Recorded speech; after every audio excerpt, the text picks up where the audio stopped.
अगर ये कहा जाए कि मोटिवेशन एक बहुत बड़ा झूठ है तो ये सुनकर शायद बहुत से लोगों को झटका लगेगा। बिल्कुल लगेगा। सोचिए, हर साल जब जब जनवरी का महीना आता है तो करोड़ों लोग एक नया संकल्प लेते हैं। हाँ, कोई जिम जाने की ठानता है, कोई नई भाषा सीखने की, तो कोई अपनी पढ़ाई में टॉप करने की। सही कहा। शुरुआत के 3-4 दिन ऊर्जा एकदम आसमान पर होती है। लगता है कि बस अब तो दुनिया बदल देंगे, नई किताबें आ जाती हैं, नए जूते खरीद लिए जाते हैं। लेकिन फिर एक हफ्ता बीतता है, 10 दिन बीतते हैं और वो सारा उत्साह अचानक कहीं गायब हो जाता है। सुबह का अलार्म बजता है और उसे बंद करके इंसान फिर सो जाता है। ऐसा क्यों होता है कि जो इरादे शुरुआत में इतने मजबूत लगते हैं, वे कुछ ही दिनों में ताश के पत्तों की तरह ढह जाते हैं? यही वो सवाल है जो हमें इस विषय की गहराई में ले जाता है। और आज के इस गहन चर्चा में हम उन पन्नों और नोट्स को खंगालने वाले हैं जो इस रहस्य से पर्दा उठाते हैं। आज का हमारा मिशन ये समझना है कि कैसे साधारण से दिखने वाले छोटे-छोटे कदम इंसान को पूरी तरह से असाधारण बना देते हैं। और ये समझना बहुत जरूरी है। क्योंकि एक कड़वा सच ये भी है कि हम हर दिन कुछ न कुछ प्रैक्टिस कर रहे हैं, आलस भी। ये एक ऐसा मनोवैज्ञानिक तनाव है जिससे समाज का हर वर्ग जूझ रहा है। हम हमेशा किसी बाहरी प्रेरणा या मोटिवेशन का इंतजार करते हैं। हमें लगता है कि कोई वीडियो देखकर या कोई किताब पढ़कर जो ऊर्जा मिलती है वही सफलता के शिखर तक ले जाएगी। लेकिन आज जिन नोट्स पर हम चर्चा कर रहे हैं वे एक बहुत ही अलग सच्चाई दिखाते हैं। सच्चाई ये है कि मोटिवेशन बहुत ही अस्थायी है। ये एक चिंगारी की तरह है जो आग तो लगा सकती है, लेकिन उस आग को जलाए रखने के लिए जो ईंधन चाहिए वो मोटिवेशन कभी नहीं दे सकता। तो वो ईंधन क्या है? वो ईंधन निरंतरता है, यानी कंसिस्टेंसी। जिम जाने वाले इंसान का ही उदाहरण लेते हैं। पहले दिन वो भारी वजन उठाता है, पसीना बहाता है, क्योंकि उसके पास मोटिवेशन है। लेकिन जब तीसरे दिन शरीर में भयानक दर्द होता है और बाहर बारिश हो रही होती है, तब मोटिवेशन सबसे पहले साथ छोड़ देता है। लेकिन रुकिए, यहाँ एक सवाल उठता है। अगर मोटिवेशन इतना ही बुरा और खोखला है, तो हम महान लोगों की मोटिवेशनल स्पीच सुनकर इतना चार्ज अप क्यों महसूस करते हैं? क्या वो सब सिर्फ एक धोखा है? मोटिवेशन धोखा नहीं है, बस हम उससे गलत उम्मीदें लगा बैठते हैं। मतलब वो एक गाड़ी के स्टार्टर मोटर की तरह है। गाड़ी को स्टार्ट करने के लिए स्टार्टर चाहिए, लेकिन 100 किलोमीटर का सफर तय करने के लिए इंजन और पेट्रोल चाहिए। समस्या ये नहीं है कि लोगों में टैलेंट या मोटिवेशन की कमी है। तो असल समस्या क्या है? समस्या यह है कि वे उस सफर में आने वाली असफलता को गलत नजरिए से देखते हैं। जब मोटिवेशन खत्म होता है और पहली असफलता हाथ लगती है तो लोग मान लेते हैं कि वे इस काम के लिए बने ही नहीं हैं। और यहीं पर स्रोत में महान बास्केटबॉल खिलाड़ी माइकल जॉर्डन की एक बहुत ही भावनात्मक और सच्ची कहानी का जिक्र आता है। जी बिल्कुल। जब दुनिया जॉर्डन का नाम सुनती है तो दिमाग में सिर्फ टैलेंट, हवा में उड़ते हुए शॉट्स और जीत की तस्वीरें आती हैं। सही बात है। किसी को उनकी हार नहीं दिखती। लेकिन खुद जॉर्डन ने अपने जीवन के बारे में जो कहा वो हैरान करने वाला है। उन्होंने बताया कि अपने करियर में उन्होंने 9,000 से ज्यादा शॉट्स मिस किए। लगभग 300 मैच ऐसे थे जहां उनकी टीम हारी और 26 बार उन पर भरोसा किया गया कि वे मैच का आखिरी और निर्णायक शॉट मारेंगे और वे चूक गए। वो बार बार नाकाम हुए। और उस कहानी का सबसे महत्वपूर्ण हिस्सा वो है जो जॉर्डन ने इसके बाद कहा। उन्होंने कहा, मैं इसी वजह से सफल हुआ। ये बहुत ही शक्तिशाली विचार है। उन्होंने इन हजारों असफलताओं को अपनी हार की तरह कभी नहीं देखा। उन्होंने इसे अपनी प्रैक्टिस का, अपने अभ्यास का एक जरूरी हिस्सा माना। टैलेंट सिर्फ एक शुरुआत देता है, लेकिन निरंतरता और हार को स्वीकार करने की क्षमता के बिना वो टैलेंट राख के समान है।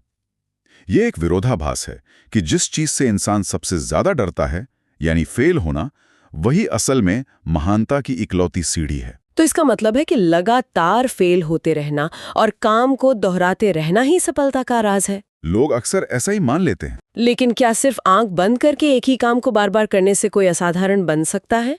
क्योंकि अगर ऐसा है तो दुनिया का हर इंसान जो सालों से एक ही नौकरी कर रहा है उसे तो मास्टर बन जाना चाहिए था। ये एक बहुत ही जायज बिंदु है। लेकिन असली ट्विस्ट अभी बाकी है। बिल्कुल। और यहाँ सबसे दिलचस्प बात यह है कि अभ्यास को लेकर हमारी बुनियादी समझ ही आधी अधूरी है। लोग सोचते हैं कि अभ्यास का मतलब बस किसी काम को बार बार दोहराना है, एक मशीन की तरह एक ही चीज को करते रहना। हाँ, रटना या दोहराना, जिसे हम रेपिटिशन कहते हैं। लेकिन स्रोत स्पष्ट रूप से बताता है कि अभ्यास केवल दोहराना नहीं है, बल्कि ये एक पूर्ण बदलाव है, एक ट्रांसफॉर्मेशन है। ट्रांसफॉर्मेशन मतलब ये सिर्फ एक आदत डालने से कहीं ज्यादा है। जी हाँ, जब हम अभ्यास कर रहे होते हैं तो सिर्फ हमारे हाथ, पैर या मांसपेशियां काम नहीं कर रही होती, बल्कि दिमाग के अंदर तारों का एक नया जाल बन रहा होता है। विज्ञान की भाषा में इसे न्यूरोप्लास्टिसिटी कहते हैं। न्यूरोप्लास्टिसिटी, ये शब्द सुनने में थोड़ा भारी लगता है। क्या हम इसे किसी आसान उदाहरण से समझ सकते हैं ताकि ये साफ हो सके कि दिमाग के अंदर असल में चल क्या रहा है? इसे ऐसे समझिए जैसे किसी घने जंगल में पहली बार चलना। ठीक है। पहली बार जब कोई इंसान झाड़ियों और कांटों के बीच से रास्ता बनाता है तो बहुत मुश्किल होती है, बहुत ऊर्जा लगती है। हाँ, क्योंकि वहां कोई बना बनाया रास्ता नहीं होता। बिल्कुल। लेकिन जब कोई उसी रास्ते पर बार बार चलता है तो धीरे धीरे वहां की झाड़ियां हट जाती हैं, मिट्टी दब जाती है और एक पक्की पगडंडी बन जाती है। सही कहा। कुछ समय बाद वहां बिना सोचे समझे चला जा सकता है। हमारा दिमाग भी बिल्कुल ऐसा ही है। न्यूरोसाइंस का एक बहुत ही प्रसिद्ध नियम है, न्यूरॉन्स जो साथ में फायर करते हैं वे आपस में वायर हो जाते हैं। मतलब जो कोशिका एक साथ काम करती हैं, वे आपस में जुड़ जाती हैं। जी, जब कोई काम पहली बार किया जाता है तो दिमाग को बहुत मेहनत करनी पड़ती है, लेकिन बार बार करने से न्यूरॉन्स आपस में जुड़कर एक पक्का रास्ता यानी एक सुपर हाईवे बना लेते हैं। दिमाग का भौतिक आकार और काम करने का तरीका अभ्यास से पूरी तरह बदल जाता है। ये बात सच में दिमाग को झकझोर देने वाली है, क्योंकि इसका सीधा सा मतलब ये हुआ कि अभ्यास सिर्फ किसी खास स्किल जैसे गिटार बजाने, कोडिंग करने या क्रिकेट खेलने तक सीमित नहीं है। एकदम सही। ये तो हमारी पहचान, हमारी आइडेंटिटी का निर्माण कर रहा है। हम सिर्फ वही नहीं सीखते जो हम हाथों से करते हैं, बल्कि हम वो बन जाते हैं जो हम रोज महसूस करते हैं और करते हैं। यही इसका सबसे गहरा सच है। अगर कोई व्यक्ति रोज छोटी छोटी बातों पर चिढ़ता, गुस्सा करता है, तो वो असल में क्या कर रहा है? वो जाने अनजाने में क्रोध का अभ्यास कर रहा है। उसके दिमाग के अंदर गुस्से का सुपर हाईवे बन रहा है। बिल्कुल सटीक कहा। और यही बात छात्रों और प्रोफेशनल्स के संघर्ष पर भी लागू होती है। वो कैसे? अगर कोई छात्र रोज पढ़ाई टालने का यानी प्रोक्रेस्टिनेशन का बहाना बनाता है, ये सोचकर कि आज नहीं कल कर लूंगा, तो वो सिर्फ पढ़ाई नहीं टाल रहा है, वो असल में आलस की प्रैक्टिस कर रहा है। ओहो, ये तो बहुत ही डरावनी बात है ना? उसके न्यूरॉन्स उस टालमटोल की आदत को वायर कर रहे हैं। धीरे धीरे उसकी पहचान ही एक आलसी इंसान की बन जाएगी। इसलिए ये कहा जाता है कि प्रैक्टिस वो नहीं है जो हम करते हैं, प्रैक्टिस वो है जो हम बन जाते हैं। हर छोटी पसंद, हर छोटा काम हमारी कल की पहचान गढ़ रहा है। ये एक ऐसा सच है जो किसी को भी आईना दिखा सकता है। और ये पहचान रातों रात नहीं बदलती। बिल्कुल, लेकिन ये पहचान एक दिन में तो नहीं बनती। इस सुपर हाईवे को बनने में कितना समय लगता है और कैसे कोई इंसान इस प्रक्रिया को अपने फायदे के लिए इस्तेमाल कर सकता है? ये एक बहुत ही महत्वपूर्ण सवाल है। लेकिन असली ट्विस्ट अभी बाकी है। इस पहचान को गढ़ने में समय लगता है और इसी जगह पर कंपाउंड इफेक्ट यानी चक्रवृद्धि प्रभाव का जादू सामने आता है। अक्सर जब लोगों को जीवन में बड़ा बदलाव लाना होता है तो वे सोचते हैं कि कोई बहुत बड़ा और क्रांतिकारी कदम उठाना पड़ेगा। हाँ, जैसे लोग सोचते हैं कि एक ही दिन में 10 घंटे पढ़कर पूरा सिलेबस खत्म कर देंगे। ठीक वही। लेकिन स्रोत एक बहुत ही साधारण सा गिटार का उदाहरण देता है। मान लीजिए कोई तय करता है कि वो हर दिन सिर्फ 10 मिनट गिटार बजाएगा। सिर्फ 10 मिनट। दिन के 24 घंटों में ये कुछ भी नहीं लगता। 10 मिनट तो कोई भी निकाल सकता है। लेकिन अगर वो इसे 1 साल तक लगातार करता है तो उसके पास 3650 मिनट का अनुभव जुड़ जाता है। छोटे कदम कैसे बड़े नतीजे लाते हैं, ये उसका सबसे बेहतरीन उदाहरण है। और यहीं पर वो मशहूर 10,000 घंटे का नियम सामने आता है जिसका जिक्र स्रोत में किया गया है। जी हाँ। किसी भी क्षेत्र में सच्चा मास्टर बनने के लिए लगभग 10,000 घंटे की प्रैक्टिस चाहिए होती है। अगर कोई रोज 3 घंटे अभ्यास करे तो उसे उस मुकाम तक पहुंचने में लगभग 10 साल लग जाएंगे। ये उन सब दावों की धज्जियां उड़ा देता है जो कहते हैं कि 30 दिन में मास्टर बने या रातों रात सफलता पाएं। लेकिन एक मिनट, क्या सिर्फ समय बिताना काफी है? अगर कोई इंसान 10 साल तक गलत तरीके से गिटार बजाता रहे तो क्या वो मास्टर बनेगा? ये एक बहुत ही अहम सवाल है और जवाब है नहीं। फिर साधारण इंसान और एक मास्टर के बीच का फर्क क्या है? सबसे बड़ा फर्क उनके अभ्यास के तरीके में होता है। एक साधारण इंसान बस मशीन की तरह काम करता रहता है, वो गलतियां करता है और उन्हीं गलतियों को दोहराता रहता है। लेकिन एक मास्टर सजग अभ्यास यानी डेलिब्रेट प्रैक्टिस करता है। डेलिब्रेट प्रैक्टिस, इसका मतलब है कि पूरा ध्यान लगाकर अभ्यास करना। हाँ, वो अपनी गलतियों को बारीकी से नोटिस करता है और उन्हें सुधारता है। एक बहुत पुरानी कहावत है कि प्रैक्टिस मेक्स परफेक्ट। लेकिन ये सच नहीं है। केवल परफेक्ट प्रैक्टिस ही इंसान को परफेक्ट बनाती है। ये सजग अभ्यास वाली बात तो आज के समय में बहुत सी समस्याओं का जवाब लगती है, खासकर विद्यार्थियों की दुनिया में। वो कैसे? अक्सर ये शिकायत सुनने को मिलती है कि छात्र घंटों कुर्सी पर बैठे रहते हैं, किताब खुली रहती है, लेकिन दिमाग में कुछ नहीं जाता। ऐसा क्यों है? क्योंकि वे बिना एकाग्रता के, बिना सजगता के पढ़ रहे होते हैं। उनका ध्यान फोन पर बजने वाले हर नोटिफिकेशन पर होता है और आंखें किताब पर। मतलब शारीरिक रूप से वे वहां है, लेकिन मानसिक रूप से कहीं और। बिल्कुल। जब इंसान इस तरह से काम करता है तो वो असल में पढ़ाई की प्रैक्टिस नहीं कर रहा होता। वो बिना ध्यान दिए काम करने की, यानी डिस्ट्रैक्शन की प्रैक्टिस कर रहा होता है। वो अपनी ध्यान भटकने की आदत को ही मजबूत कर रहा है। ये सच में बहुत गहरी बात है। हर प्रैक्टिस सेशन एक सजग अनुभव होना चाहिए, वरना वो सिर्फ समय की बर्बादी है। यहाँ बात सच में बहुत रोचक हो जाती है। ये सब सुनकर थोड़ा डर भी लगता है। अगर मोटिवेशन काम नहीं करता और ध्यान भटकने की आदत इतनी आसानी से बन जाती है, तो फिर बिना थके अनुशासन कैसे बनाए रखें? क्या स्रोत में इसका कोई व्यवहारिक तरीका दिया गया है? यही तो सवाल है। क्या कोई ऐसा सिस्टम है जिसे रोजमर्रा की जिंदगी में उतारा जा सके? ये जानना बहुत जरूरी है। लेकिन असली ट्विस्ट अभी बाकी है। जी हाँ, स्रोत में बिना मोटिवेशन के अनुशासित रहने का एक बहुत ही व्यावहारिक और अचूक सिस्टम दिया गया है। इसके 4 मुख्य कदम हैं। चलिए एक एक करके इन्हें समझते हैं। पहला कदम सबसे ज्यादा हैरान करने वाला है, क्योंकि ये हमारी इच्छा शक्ति से नहीं, बल्कि हमारे माहौल यानी एनवायरनमेंट से जुड़ा है। हमारा सबसे बड़ा दुश्मन हमारी इच्छा शक्ति की कमी नहीं है, बल्कि हमारे आसपास मौजूद डिस्ट्रैक्शंस हैं। माहौल, इसका मतलब है कि इंसान किस कमरे में बैठा है या उसके आसपास क्या रखा है, इसका उसकी सफलता पर असर पड़ता है। बिल्कुल। इसे ऐसे समझिए, अगर किसी को वजन कम करना है, लेकिन उसके फ्रिज में सिर्फ जंक फूड, कोल्ड ड्रिंक और चॉकलेट भरी पड़ी है, तो उसका हारना तय है। हाँ, क्योंकि जब भूख लगेगी तो वो वही खाएगा जो सामने है। वो इंसान अपनी इच्छा शक्ति से 1 दिन 2 दिन खुद को रोक लेगा, लेकिन किसी दिन जब वो थका हुआ होगा तो वो वही जंक फूड खाएगा। लेकिन अगर घर में जंक फूड है ही नहीं और सामने सेब रखे हैं, तो अच्छी डाइट फॉलो करना बहुत आसान हो जाता है। ठीक वैसे ही अगर पढ़ते या काम करते समय फोन सामने टेबल पर रखा है, तो फोकस टूट ही जाएगा। सही कहा। माहौल को अपने लक्ष्य के हिसाब से ढालना, ध्यान भटकाने वाली चीजों को अदृश्य कर देना, सफलता की सबसे पहली शर्त है। ये तो बहुत ही तार्किक बात है। इंसान को अपने ही दिमाग से लड़ने के बजाय अपने कमरे की सेटिंग बदल देनी चाहिए। और दूसरा कदम क्या है? दूसरा कदम है दिनचर्या यानी रूटीन। हमारे दिमाग को काम शुरू करने के लिए संकेतों की जरूरत होती है। जब कोई किसी काम को एक तय समय और तय जगह पर करता है, जैसे रोज सुबह उठकर एक ही कुर्सी पर बैठ के पढ़ना या व्यायाम करना, तो दिमाग को एक स्पष्ट संकेत मिलता है। शुरुआत के कुछ दिन बहुत मुश्किल होती होगी। हाँ, लेकिन कुछ समय बाद दिमाग उस समय को उस खास काम के साथ जोड़ लेता है। फिर एक्स्ट्रा मोटिवेशन की जरूरत नहीं पड़ती, शरीर खुद ब खुद उस काम के लिए तैयार हो जाता है। और तीसरा कदम है छोटे लक्ष्य तय करना, यानी स्मॉल माइलस्टोन्स। क्योंकि अक्सर इंसान बहुत बड़े पहाड़ जैसे लक्ष्य बना लेता है, जो कि सबसे बड़ी गलती है। अगर कोई विद्यार्थी ये सोचे कि उसे आज लगातार 5 घंटे पढ़ाई करनी है और 3 चैप्टर खत्म करने हैं, तो वो पहाड़ जैसा लगेगा।